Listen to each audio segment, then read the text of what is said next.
by Natalie Andrews. Natalie Andrews, The Wall Street Journal biography at natalie.w. natalie.andrews at wsj.com. Jan.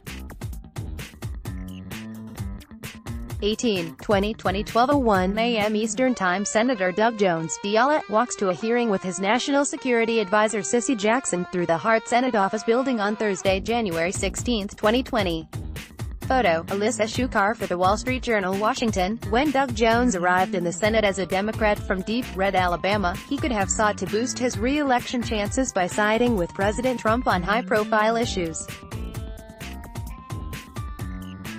For the most part, he hasn't. In his short tenure in the Senate, Mr. Jones has pushed Alabama to expand Medicaid and has criticized the president for attacking the Affordable Care Act. He voted against the president's Supreme Court nominee Brett Kavanaugh. But Mr.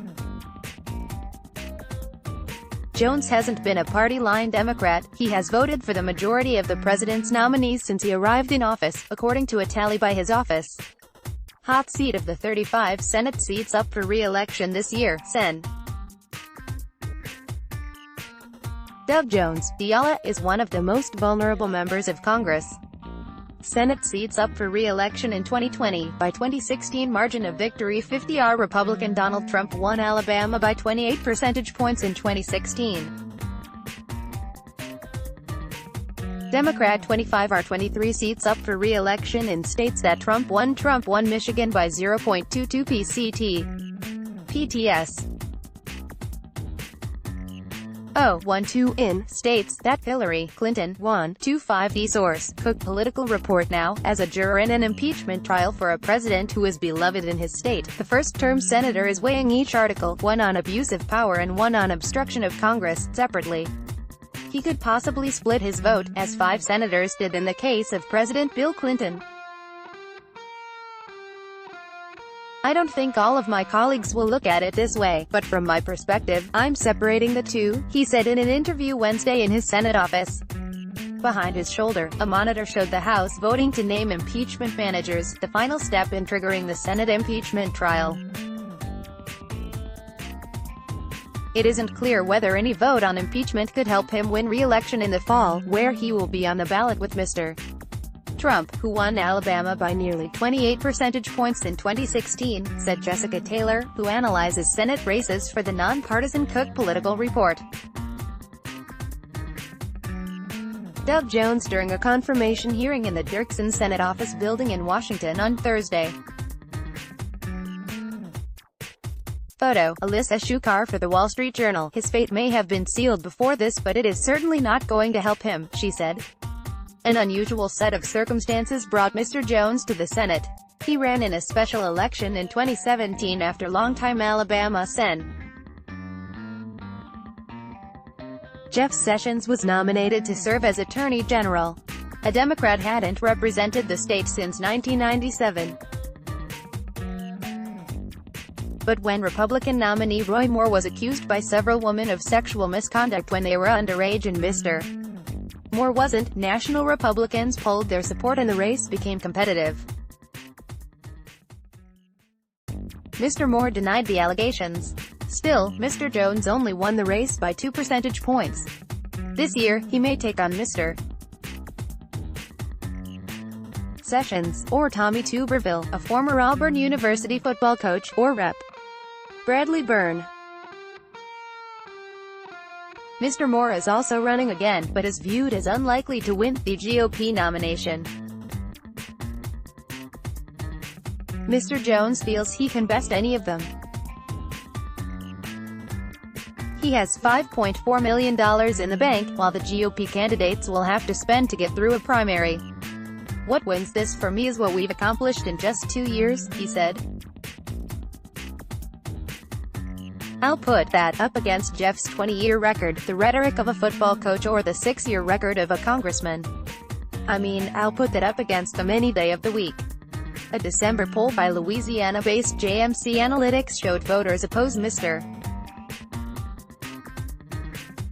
Trump's impeachment. It also showed Mr. Jones losing in head-to-head matches with any of the top 3 GOP candidates. A spokeswoman for Mr.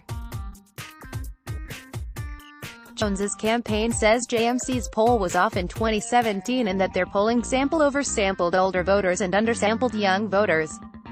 National Republicans are plotting to win the Alabama seat, and see the win as a buffer against Democratic efforts to take seats elsewhere in Colorado and Maine. They say Mr. Jones's record won't help him and plan to tie him to his more liberal colleagues. Jack Pandel, spokesman for the conservative Senate Leadership Fund, said Mr. Jones isn't attempting to hide his hardcore liberal views from the voters of Alabama.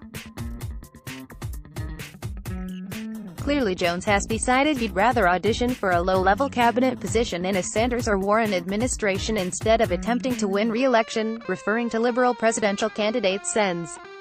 Bernie Sanders of Vermont and Elizabeth Warren of Massachusetts.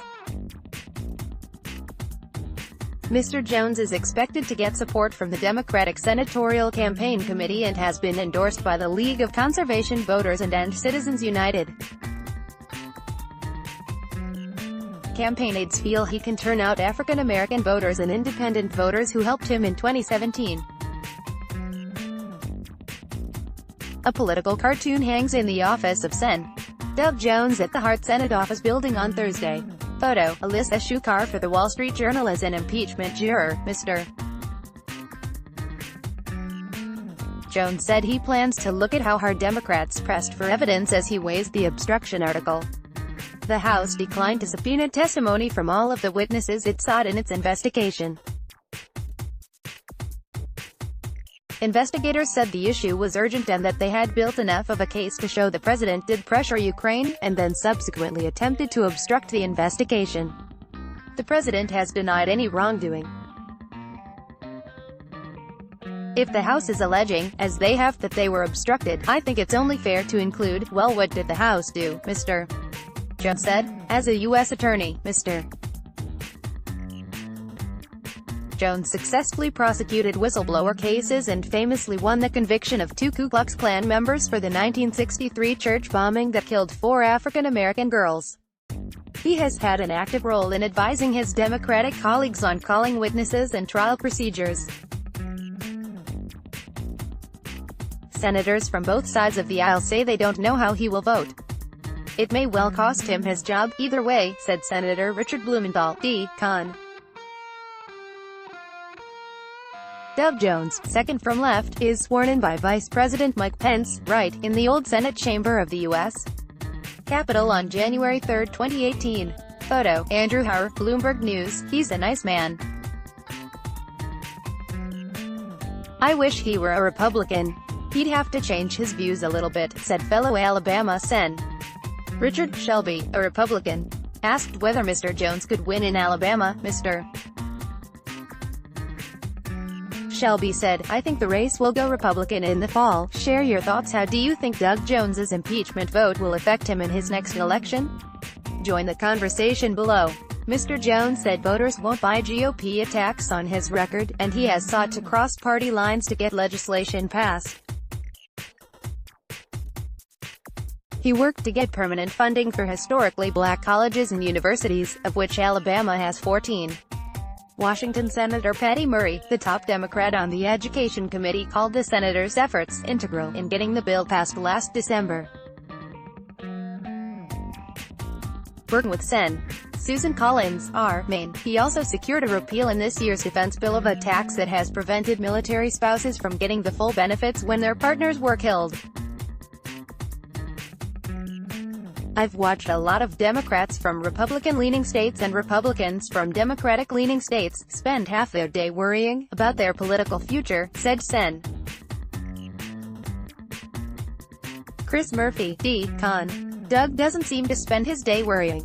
Doug spends his day legislating. Lindsay Wise contributed to this article. Write to Natalie Andrews at nataliew@wsj.com. Copyright 2019 Dow Jones.